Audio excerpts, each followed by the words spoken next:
गेल्या 2 ते 3 दिवसांपासून शहरासह त्र्यंबकेश्वर, इगतपुरी या भागामध्ये सुरू असणाऱ्या संततधारेमुळे जिल्ह्यातील धरणांच्या पाणी साठ्यामध्ये वाढ झाली आहे। ओएसिस फर्टिलिटीच्या तज्ञांनी IVF उपचार पद्धतीद्वारे 1 लाखांहून अधिक जोडप्यांना मातृत्व प्राप्तीचा आनंद दिला आहे।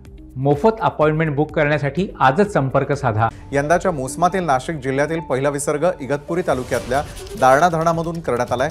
धरणामधील पाणी साठा 75% गेल्यानं दारणा धरणामधून 1100 क्युसेक इतक्या वेगानं पाण्याचा विसर्ग केला जात असून नदीकाठच्या गावांना सतर्कतेचा इशारा देण्यात आलाय।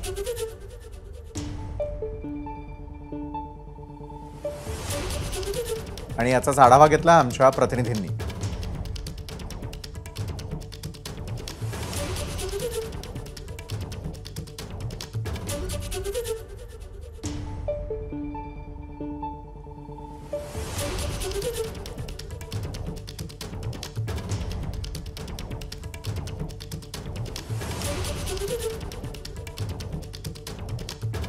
जुलै महिन्याच्या मध्यापर्यंत ओढ दिलेल्या पावसानं आता कुठे नाशिक शहरासह जिल्हाभरामध्ये हजेरी लावलेली आहे। नाशिक तालुक्यासह इगतपुरी, त्र्यंबकेश्वर या दोन्ही तालुक्यांमध्ये गेल्या 2 ते 3 दिवसापासून पावसाची संततधार सुरू आहे आणि त्यामुळेच धरणांमधल्या पाणीसाठ्यामध्ये देखील वाढ होत आहे।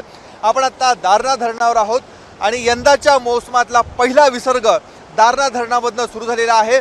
5420 दशलक्ष घनफूट एवढा पाणीसाठा सध्या आहे, म्हणजेच दारणा धरण हे 75% भरलेलं आहे आणि म्हणूनच या धरणामधनं आता पाण्याचा विसर्ग सुरू झालेला आहे।